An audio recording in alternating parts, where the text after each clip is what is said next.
혹시 부모님 집을 좀 저렴하게 물려받을 방법 고민해 보신 적 있으세요? 만약 그러셨다면 오늘 이야기 정말 중요합니다. 2025년부터 가족 간의 부동산 거래 방식이 완전히 달라질 수 있거든요. 이름하여 12% 세금 폭탄이 터질 예정인데 이게 도대체 무슨 이야기인지 지금부터 자세히 파헤쳐보겠습니다. 자, 바로 본론으로 들어가 보죠. 부모가 자녀에게 집을 물려줄 때 누구나 하는 고민이 있잖아요. 어떻게 하면 세금을 한 푼이라도 아낄 수 있을까 하는 거요.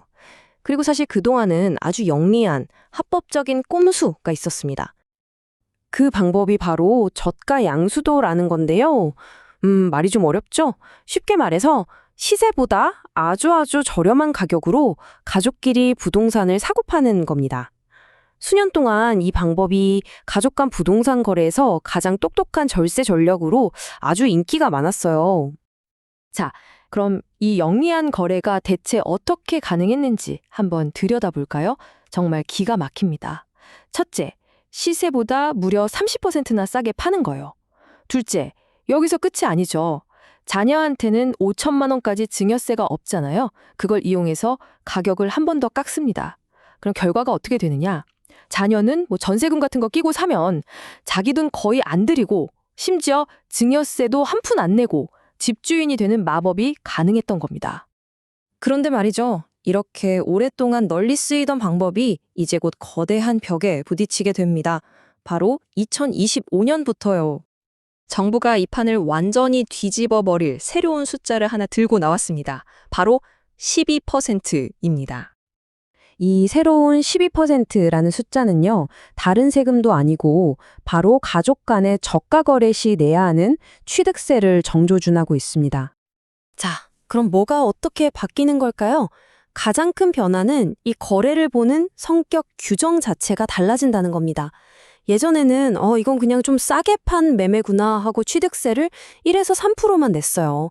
근데 이제 정부가 뭐라고 하냐면 아니 이건 사실상 증여잖아. 이렇게 보는 거죠. 그래서 어떻게 한다? 다주택자한테 매기는 어마어마한 세율, 바로 12%를 그냥 부과해버리겠다는 겁니다. 세율이 최대 12배가 뛰는 거예요. 정말 엄청난 변화죠? 아니, 정부는 왜 이렇게 갑자기 과감한 변화를 밀어붙이는 걸까요? 공식적인 목표는 아주 명확합니다. 바로 변칙증여, 그러니까 꼼수를 이용한 증여를 아예 뿌리 뽑겠다는 의지입니다. 국세청이 주목하는 건 바로 이런 사례들입니다. 한번 보세요. 연봉 5천만 원 버는 20대가 33억짜리 아파트를 사고요. 직업이 없는 30대가 32억 원의 아파트 두 채를 삽니다. 이게 상식적으로 가능할까요? 정부는 이런 현상을 부모 돈을 이용한 명백한 조세 회피로 보고 공정한 과세 시스템을 무너뜨리는 행위로 규정하고 있는 겁니다. 하지만 정부의 이런 강경한 태도는 세금 폭탄이라는 비판과 함께 우리 사회의 더 근본적인 세금 논쟁에 불을 붙이고 있습니다.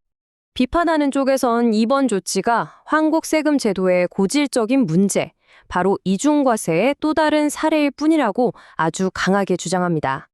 그러니까 비판의 핵심 논리는 아주 간단해요.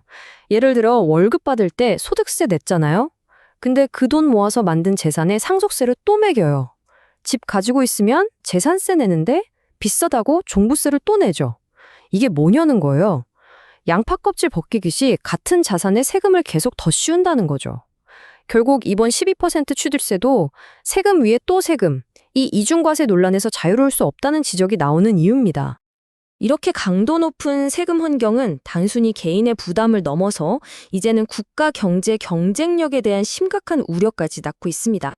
그 우려는 그냥 하는 말이 아니라 실제 데이터로도 나타나고 있습니다. 보세요. 스위스 국제경영개발대학원 IMD의 국가 경쟁력 평가를 보면 한국의 조세정책 순위가 불과 1년 만에 26위에서 34위로 무려 8계단이나 급락했습니다. 보고서가 지목한 가장 큰 원인이 뭔지 아세요? 바로 과도한 세금 부담이었습니다. 이건 그냥 순위표 속의 숫자로 끝나지 않습니다. 한 컨설팅 회사는요, 세금 문제가 주요 원인이 되어서 한 해 동안 한국에서만 1,200명에 달하는 고액 자산가들이 해외로 빠져나갈 거라고 전망하기도 했습니다. 자, 오늘 내용 정리해 보겠습니다. 정부가 내놓은 이 새로운 12% 취득세, 과연 편법 증여를 막는 공정한 정의일까요? 아니면 과도한 부담으로 경제의 활력마저 앗아가는 무거운 족쇄가 될까요? 이 질문에 대한 답이 앞으로 우리 경제의 미래를 보여줄지도 모르겠습니다. 여러분의 생각은 어떠신가요?